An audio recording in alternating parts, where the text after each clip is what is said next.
On the Jack Spring Electric Newsmaker Hotline, honored to have Senator John Kennedy on with us. Senator, good morning, sir.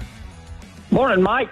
Thank you so much for joining us. Look, I have to tell you, I've been trumpeting this horn for years. I love your stance on sending my tax dollars to public broadcasting that broadcasts, like you say, very biased programming that I don't believe in and want to support. Well, Mike, I mean, to me, it's a no-brainer. Look, government using your tax money shouldn't be subsidizing any form of the media, radio, television, internet, whatever. You know, people decide what to listen to and what not to listen to, and if they want to listen to it, the media outlet's successful. If they don't, they go broke. That's the way free enterprise works. We've spent, since the Corporation for Public Broadcasting was started, we've spent probably $14.5 billion of your money. And we don't subsidize Fox. We don't subsidize CNN. We don't subsidize ABC. Why are we subsidizing these folks? And their listenership is declining. And one of the reasons is that they are now, most public television stations are now opinion journalism. Right. Now, it's left of center, but I'd feel the same way if it was right of center. They just don't report the facts. They report the facts with their opinion. Well, and they can do we're like... going to try to get rid of it. It'll save about $500 million a year. And they can do like a lot of Christian stations and networks. They do listener funded. And if that's how you want to do it, more power to you, but not taxpayer funded. Yeah. I mean, your radio program is very popular. Why is it popular? Because people listen to it. And advertisers know people listen to it, so they want to advertise. If nobody was listening to you, you wouldn't be there. Mm-hmm. So why hey, Aaron, I didn't know you were on. Yeah, I'm here. So why should government subsidize you? I mean, anyway. What are you doing to get rid of it? Is it gone? Do we have to have a Congress act on it? What's going to happen? Congress has got to act. I've introduced a bill, but we're going to try to fold it into what's called our big reconciliation bill, which will probably pass in the Senate within the next 3 or 4 months. It'll be part of a bigger bill as opposed to a standalone bill.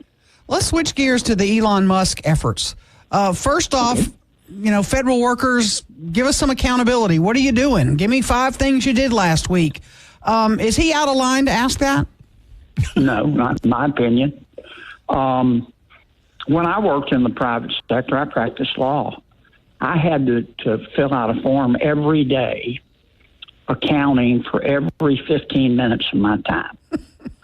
Every 15 minutes. Now, I'm not saying just because I had to do that, everybody else should, but it's just basic common sense. And the real reason I think Mr. Musk did it under the direction of President Trump, to see who answered the emails, because we suspect that we've got a lot of workers who are being paid with your tax money who are not really working. They don't check their email. They're certainly not in the office. And we spend, I don't know, 250 billion, 250 trillion billion, half to $250 billion a year on overhead labor costs, and every successful entity in the private sector knows how to modernize and downsize and reduce labor costs, and that's just part of the free enterprise system. Well, the new SBA director, Kelly Loeffler, went into the office and filmed a video that went viral, just empty cubicles. And not only empty, there weren't even like family pictures there. It wasn't like they're coming back tomorrow. They're empty offices. Yeah, that's a problem. I mean, that's an understatement, too. The the president issued an executive order that everybody's got to come back to work physically unless they get an exemption. And obviously people aren't complying with the executive order. And so, a lot of these folks, frankly, ought to be fired. Does anybody know, Senator Kennedy, how many federal workers we really do have? Probably not. If you exclude the military, that's about 3 million. I understand. Let's exclude them. I think it's about probably between 2 and 3 million. Holy cow! That's pretty incredible. Well, if you've got to. If you've got to reorganize your company or downsize it or modernize it, the first thing you're going to look at are your labor costs. I mean, it's not personal.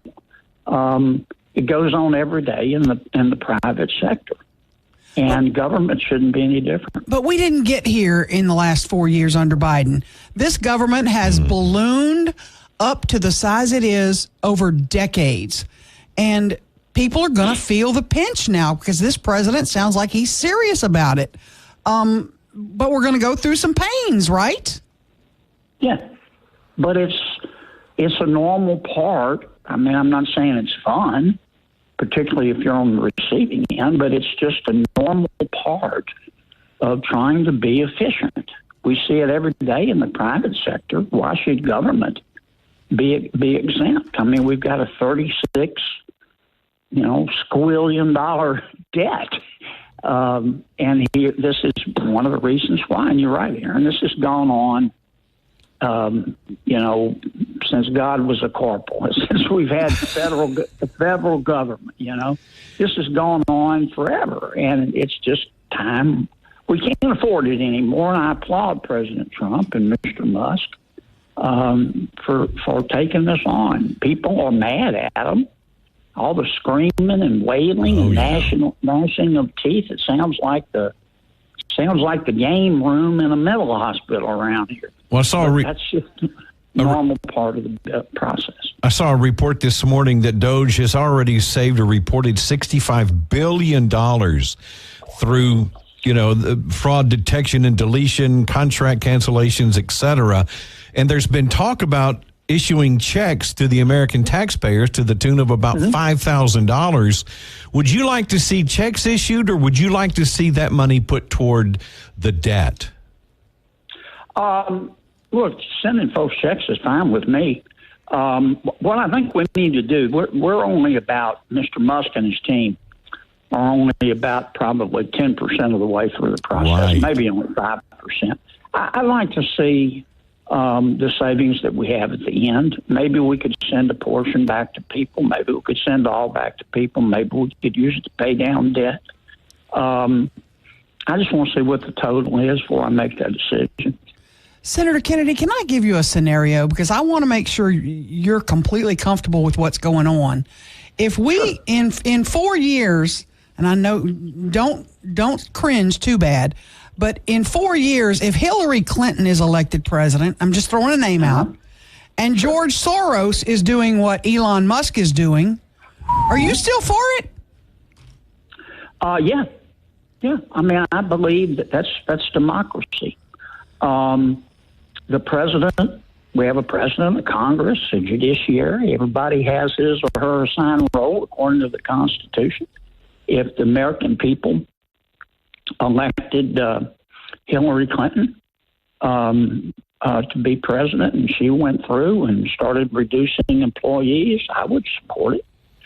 Now, it has to be done on the basis of job performance, and it's got to be done in a commonsensical way. A lot of people are saying Musk is not doing it that way, but they don't know. Mm-hmm. I mean, so far, Mr. Musk seems to be winning in court. But giving him access, giving a private citizen access to so much data, does that scare you a little bit?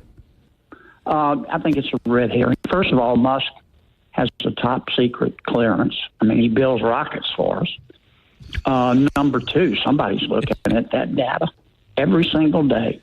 You know, they talk about the IRS. I don't know how many IRS employees we've got, but They all look at the data all day long. I think it's a red herring, in my opinion. Okay. And he's got to be able to access data because to look at the 3 million people on the rolls that are 130 years old. Yeah, really. This is ridiculous. There was a report. Good point. There was a report back in 2015. I think it was done by an inspector general that found we've got Social Security has 6.5 million people in their database that they have listed alive who are 112 years of age or older. Yeah. Now, they're not all. The allegation was not that they're all getting Social Security checks. But it kind of makes you wonder about the data. You know what I mean? Yeah, no doubt. 6.5 million people in America who are 112 years of age or older, according to the Social Security database. Wow.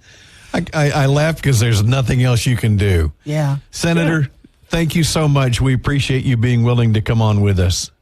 Thanks for having me, guys. You bet. Take care. Bye-bye. 101.7 FM, 710 KEEL, Mike and McCarty.